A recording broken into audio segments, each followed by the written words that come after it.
It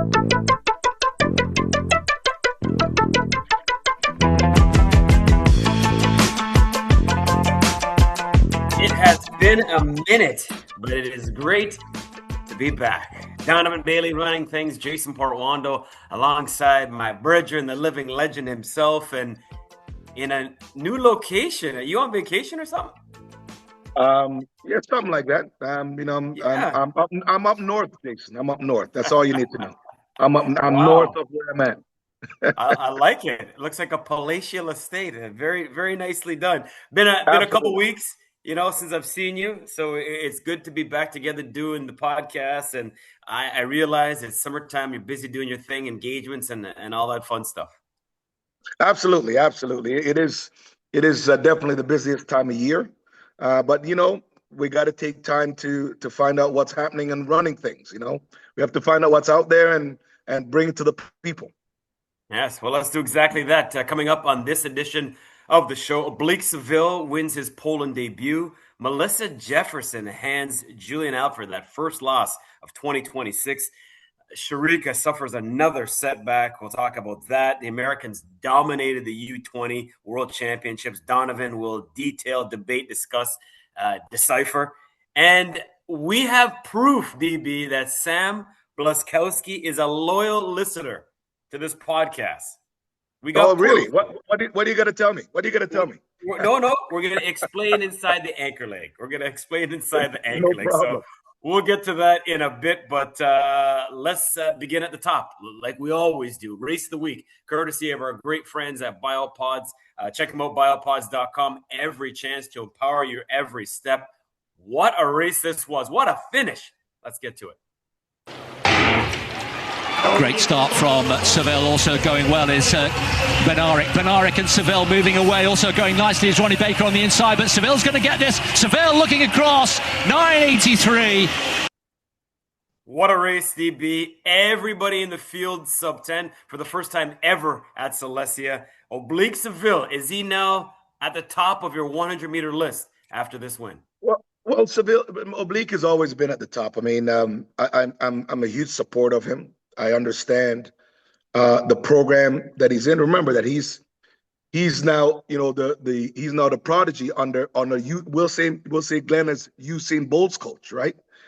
So yeah, Oblique is phenomenal. You know that anytime that he gets into any race and he can execute the drive phase for the first 30 meters, you recognize that is his race. And I know how it works really in professional sprinting. What happened the last time when Oblique stepped on the track and Ajayi came from, NCAA's winning and, come on the Diamond League and won a couple. And then he looked over whether or not it was intended for him to look at Oblique or, as he said, he was looking over at Jordan. Oblique, I'm sure, took that personal. And I knew that it was not going to repeat itself in Poland. I know that the next time, and plus as a Jamaican still, I know that, and as a competitor, I know that the next time that Oblique saw Ajayi, that exactly how it went down yesterday was exactly how it was going to go down. Yeah, impressive. 983, by the way, a meeting mark replaces the 987 that was shared by Ronnie Baker, Freddie Curley, and Kashane Thompson. What was the difference then? Because, you look at his season thus far, he hasn't put two wins together. He's still been alternating, kind of a first, second thing, talking about Oblique. What did you see yesterday in his performance that was different than perhaps the last couple times he met up with Ajayi? Like I said, a well-coached athlete, also someone who, also, if I may say so myself, becoming a veteran. At 20 little. But well-coached, man. And also, I think that wins are pretty important in a year that there's no major championships. Obviously, the ultimate challenge, yes, but I think that just for consistency, I thought it was very important for Oblique to show his dominance. Bednarik ran awesome, right? But I think Oblique had to show his dominance. Ajayi was in the race too, right? Ajayi was there. Yep. But yeah, man, I think that Oblique kind of showed some veteran, mental strength. As mentioned, first time ever a win legal race of sub 10 for everybody in the field at Silesia. Andre de Grasse, the lone Canadian in the field, finished sixth. I mean, obviously he wasn't far out of it because everybody was right there, but he still only has just that one 100-meter win this year, DB, and that was at the Canadian Championships in June. Well, I mean, and he was lucky there. But yeah, listen, here's the thing. Andre's had a very consistent season. There's absolutely nothing wrong with the times that he's running. I mean, he's just he's in a place right now where there's just people that are faster than him today. I mean, but he's been very consistent. I don't think that there's any complaints that I would have if I were Andre. I mean, obviously he wants to run faster because that's the reason why you compete in the first place. But yeah, he's sub 10, sub 20. You can't in a non major competition year. I think that Andre is pretty consistent, and yes, I'm always going to be cheering him on, always. All right. So Bleak, just 25 years of age, as you talked about. Right now, we're going to say he is at the head of the class when it comes to the 100-meter sprinters, obviously on the guy side. Ladies side, we were looking forward to this because Melissa and Julian have not knocked heads yet this year, and we got that and more. You throw in a little Sha'Carri, the Clayton twins from Jamaica, but in the end, DB, Melissa, man, oh man, it was a statement victory in 10.78. Well, man, I think that I was looking forward to the lineup in both of these 100 meters in Poland. I mean, again, and it showed in the men's race where there's sub 10 every single person. Last place was 9.99. Imagine that. But the women, yes, Julian Alfred and Melissa Jefferson are two killers, man. These are two women that go after the clock viciously every single race that they are competing in. And yes, I mean, as I saw the race, it rolled out exactly as I expected. Julian, incredible dry face. Melissa, incredible dry face. I mean, and at the end of the day, you kind of saw the tussle. You saw the tussle. Julian got a little tight about 80 meters, and Melissa stayed relaxed. So hence the victory. So what's really good that both of these ladies are quite young, and we've got another 10 years, hopefully, of seeing both of these ladies go at it. And then you throw in the Clayton twins and, like you said, Sha'Carri. I mean, we got some great things happening. And again, who wins? The track fan wins. Old vets like me, great, win by observing and looking at the great product that's on the track. Yeah, Melissa. Impressive. Julian, obviously, first defeat of the year, as talked about. Even Sha'Carri was right there at a 10.96, finishing third. Brianna Liston. So you mentioned the Clayton twins. Give me your take on their performances because Tina, sixth. Tia was actually last. Brianna Liston was actually the top Jamaican, finishing in fourth, just marginally behind the podium. Third spot belonged to Sha'Carri. Well, Brianna Liston is one of the next stars of track and field. So she came fourth today. I mean, I think that she was hurt for a while. I mean, I'm very glad that she's actually competing multiple times this season. So, but for all the fans out there, understand that Brianna Liston is one of the stars coming up. As far as the Clayton twins are concerned, man, here's the thing when I look at you. So for someone who's lost, I mean, I've lost my mom and I've lost my dad. So I've lost the two people closest to me in life. And both of these young ladies are grieving the loss of their coach, dude. So at the end of the day, I mean, I'm not gonna sit and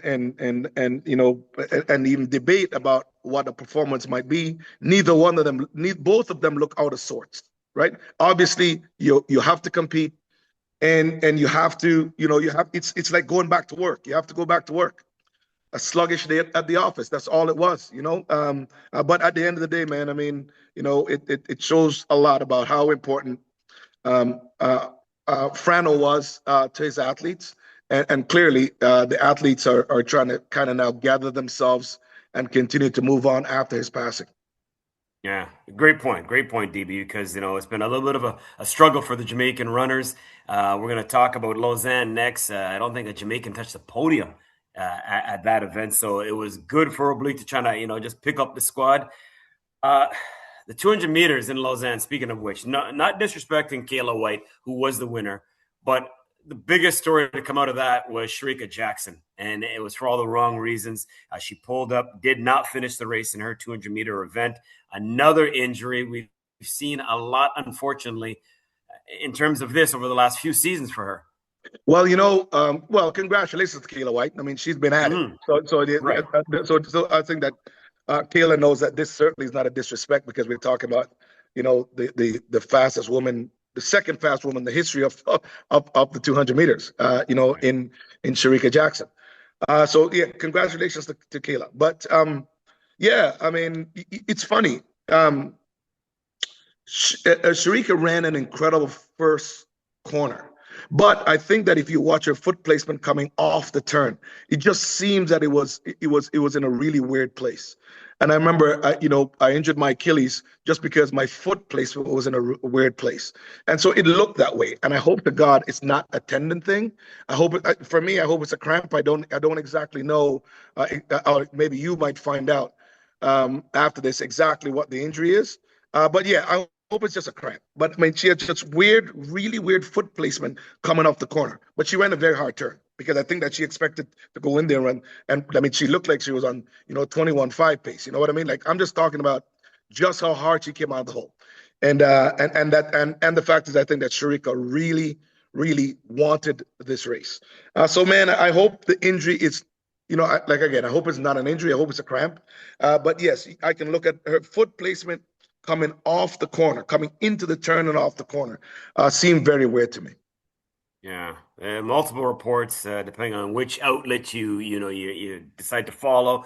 Muscular, not serious, surgery not needed. So hopefully those reports are correct. She did fly back home to Jamaica. It's just, in everyday walks of life, 33, 34 is not old. But when you're talking track and field and injuries, mentally, though, DB, not going to say just forget about the physical aspect, but mentally, talk about that type of hurdle to clear once you return to racing and trusting your body. Well, Shericka has been to the top of the podium, right? She's been at the top of the mountain. She's also a veteran, so she knows exactly what it is that she's doing. The fact that her health management now is paramount, that she got on a plane and flew back to Jamaica, means it's very important to her. So it's either that she's going back to Jamaica to make sure that she is healthy to get back to the circuit, or she's going back to Jamaica to make sure that she's healthy and ready for fall training. So I think that because she's actually been in this place before, where she's been injured, and she has to come back and be ready, and she's also someone with a target on her chest, then I think that she's going to be fine, dude. Like the fact is that you're saying that based on all the reports, it's not serious. I'm just wishing that all is well, and I'm wishing all she's well, and she gets back and get ready to and finish off the season. When you had injuries, and you're coming back for the first time after whatever injury it was at the time, just the trust factor, just mentally, like, are you afraid to try and go full out because you're worried something's going to go again, or do you just do it? Well, I mean, for all the people out there, there's no such thing as not going full out in the 100 meters or in the sprints. There's no such thing. Like, there's no athlete that's going to allow another athlete who is gimping down the track to beat them. So I'm very certain that Shericka will come back, and she'll be in full strength when she steps on the track. All right. Let's see, Tebogo. Nice to see him get back inside the winner's circle. I think for the first time since June, if I'm not mistaken, he was able to win in Oslo, Diamond League action there. But Tebogo was able to lead an African sweep over Dambile and Charamba. They finished 1, 2, 3. All along, you've been telling me, don't worry about Tebogo, and it turns out you are right again, as he's able to win in 1987. Your thoughts on that performance? Well, I mean, again, I'm a big fan of this kid, man. I mean, and for someone who can go, sub 10, sub 20, and sub 44, I mean, it's incredible. So he's one of the superstars of track and field. What he did in the 200, not a problem. I mean, here's the thing. I think, Jason, I mentioned sometimes a big part of a big part of seeing athletes sometimes having a flat day on the circuit, it's because of where they are in their training cycle. Sometimes they're doing speed work, sometimes they're loading, sometimes it's a heavy week, and then you decide to run while in the middle of heavy training week, because at the end of the day, each track and field athlete spend their time so they can maximize at major championships. The ultimate championships coming up. That's probably where Tebogo wants to show all what he has this year.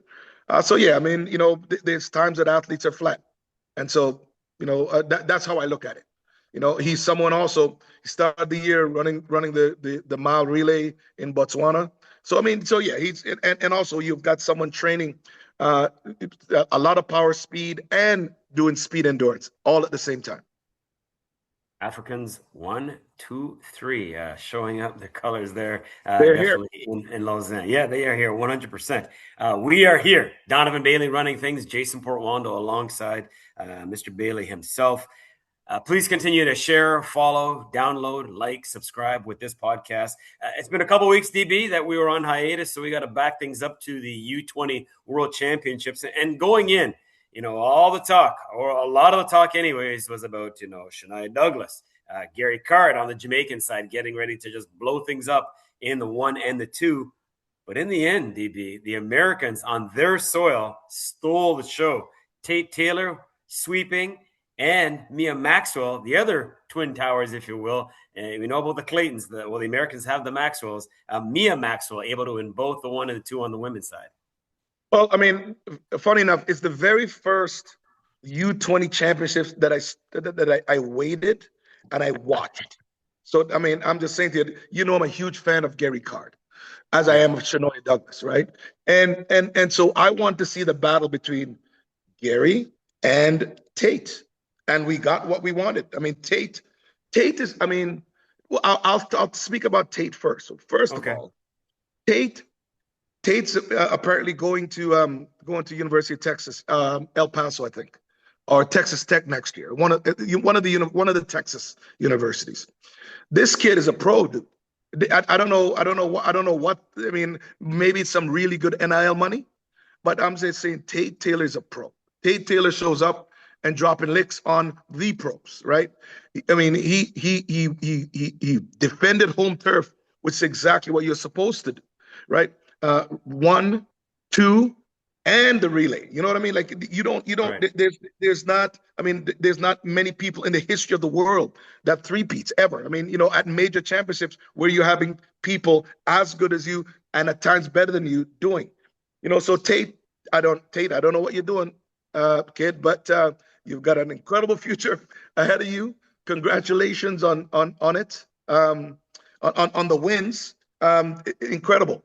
And again, when you said earlier, all of the stories was about Gary Card and about Shania, rightfully so, because they're both the two fastest and best athletes going in. But clearly, there's other athletes that feel that they're better than them, and that's really what our sport's all about. With the Maxwell twins, I mean, again, you're looking at Shania coming in. Shania's, sub-11. She's younger, but she's a sub-11 sprinter. We know that. We can see her doing this year in and year out. She's got another couple of years, by the way. I think she has 3 years, 2 or 3 years. I think 2 or 3 years, to run. So again, it's her first kick at it. So at the end of the day, congratulations to Mia Maxwell. Mia Maxwell is again another star. So there's times that we have these conversations, Jason, and I'll say to you, you know what? Track and field is safe in the hands of these kids. And if you're looking at, Mia Maxwell and Shania going at it, these are young teenagers. Tate Taylor and Gary Card. Again, I'm still telling you that Gary Card didn't run the way he's supposed to run, right? Again, I take nothing away from Tate, but Gary Card is going to give a whole lot of people nightmares in the future because, and again, Jason, Gary Card was running, and remember that Frano was not around. Just remember that. Yeah. And like you always say, who wins? we win because they're very young athletes. We're going to see these battles for years to come. Right. 7 sprint gold medals for the U.S. 7. We didn't even talk about the Yep. world record that Liesra Brown put up in the hurdles, going a 12.72. So you're right. And by the way, he's the first man in the 40-year history of this event for the sprint treble, Gary Card. So, I mean, not Gary Card, Tate Taylor. So, yeah, there's Right. a lot to be desired there. You mentioned Texas Tech. He's going back. He's not turning pro. Are you surprised? Because the last time we had somebody make this big a splash at the U20s for the Worlds, it was Noah Lyles, and that summer, DB, he turned pro. Well, that's what I'm saying. I mean, so I'm saying, so I hope Tate's listening. Hey, Tate, there's a couple more weeks, bro. There's a couple more weeks. there's a couple more weeks before school starts, so you do have a chance. But listen, I think that clearly with NIL now, and also some of these college programs that are gearing and training their athletes just to prepare for several competitions over the year, spread out over the year. Then I'm very certain that Tate and his family and his coach now will ensure that he's prepared to not only compete in the NCAA circuit, but also in the summer represent University of Texas or Texas Tech, represent them on the circuit. So I'm sure that's what they're doing right now, because Tate going to university and then being on the circuit wearing a university uniform is probably the greatest advertising you can, and it's genius marketing. Yeah, 12 gold medals in all for the U.S. at the World U20s. Next closest nation, Kenya, with 4. Italy 3, Jamaica 2. And quickly, we talked about Maxwell winning the 100. We had a 16-year-old representing Italy, a 16-year-old. That's the youngest ever to compete, and she finished third. I saw that, dude. I saw that. Two. Yeah, Jason. She has 4 more years. Right. She has 4 more years competing in the U20. So again, incredible, man, incredible.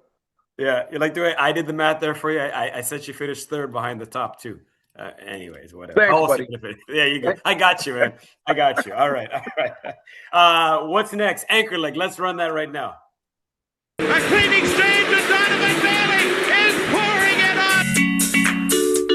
Great Canadian Sauce Company continues to be a loyal sponsor of this segment. And off the top of the program, I said to you, I got proof that Sam Blaskowski listens to this podcast because you have been preaching it. And he finally is listening to you. Sam has applied to leave running for the United States and now run for Poland, which is what you have been saying for a bunch of shows now. He's heard you. Yes, Sam. Listen, Sam is in a great program, a great training program, that he has the abilities now to understand that why do you have to jump through hoops to make the U.S. team, dude? Why? Why do you have, like, Sam knows, well, I mean, obviously his people know, everyone around him knows, he's going to have to run 9.7 to make the U.S. team. Right? He can run exactly what he's running right now and line up against those guys, in the semifinals and finals at the Olympic Games and at the World Championship. Sam Blaskowski, congratulations, kid. This is what you're supposed to be doing. Manage your brand well, train well, compete well. I mean, he's the second fastest white guy now after Lachlan. Yep. But again, congratulations to Sam, man. I think that's incredible, dude. That is awesome to hear. Sam's great-grandparents immigrated from Poland to the United States back in the early 1900s. There you go. We know he was listening. We know he was listening to the show. Now we got some proof. I want to talk about Dina Asher-Smith because she's 30 years of age. She made history not all that long ago, becoming the most decorated athlete in European Championships history with her 8th. She's got 8 gold medals and 11 medals overall. So I want to give her some flowers. Well, listen, Dina is always going to get flowers. Again, a British Jamaican.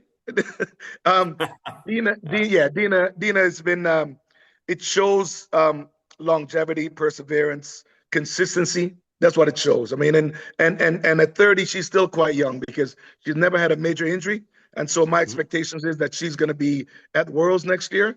She's going to be and she's going to be at the Olympics in 28. So congratulations to her. And yeah, she's going to continue winning medals. We spoke of Tate Taylor going back to Texas Tech. Kayansola Jai is not going back to school. He is turning pro, and he has signed a contract with Adidas. Well, that's good. That's good. That's expected, right? I mean, if you run back-to-back 9.8s, dude, there is no time for. I mean, it's you can now get a tutor to travel with you on the circuit, and you can get schooling from that. But running back-to-back 9.8, there's zero chance that you shouldn't turn pro. So good. Yeah. Congratulations to him, and that's a great move. Yeah, and you got to strike while the iron is hot, as we like to say. A breakthrough campaign in 2026, so foregoing his final year of eligibility at Auburn University, turning pro. I know you like these athletes that aren't exactly athletes. I Show Speed. We know he's very popular. We get it. He's a YouTube sensation, I do believe you tell me. Absolutely. Yeah, so he wanted to race against Eva Swoboda.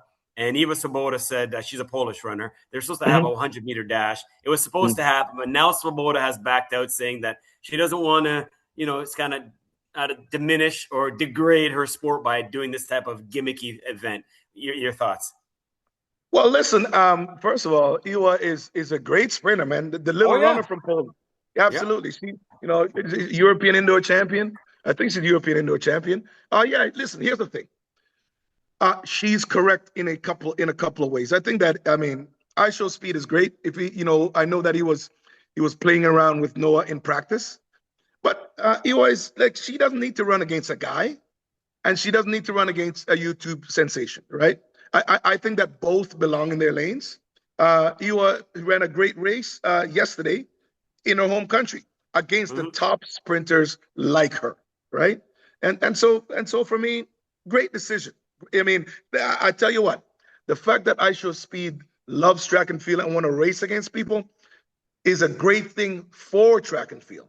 But there's all kinds of retired guys that would take on I Show Speed. There's all kinds of football guys that would take on I Show Speed. So, I Show Speed. There's a few boys out there, man, that'll take you on. There's a few guys out there that have hung up their spikes that will, blow the dust off and get to it. You don't have to go to the ladies. No such thing as negative publicity. Bring it on, I say. Correct. Let's wrap things with a little Zurich preview. That's our next Diamond League stop coming up in 3 days and a bit. We're going to have Melissa versus Julian again. Right. Audrey versus Keely in the 800.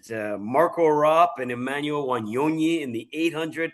Karsten versus Allison in the 400 hurdles. I mean, we're going to get a bit of everything here, DB. Well, I'm looking forward to that meet. I mean, Zurich was it was the best and biggest stop when I was competing, and it's obviously there's a lot of competitions since then. Not a lot. There's a few competitions since then that have come with huge budgets, but Zurich was the one that had the biggest budget when I was Zurich and Berlin, Brussels, I think maybe. But yeah, I'm looking forward to it, man. I like I spoke about earlier. You've got Julian and Melissa, so I'm going to look forward to that. And clearly, the distance runners, I'll surely take a look at that because I'll already be comfortably watching the meet anyways. But yes, I'm definitely looking forward to the two speed ladies going at it again, and as well as the 800 and 1500 for the men's. Yep, there's a lot to like, regardless of your discipline when it comes to track and field with the Zurich Diamond League. Until next time. Jason Portuondo saying, please continue to like, share, follow, download, subscribe. Appreciate the company as always. DB, you know what time it is. Until next time. Peace out.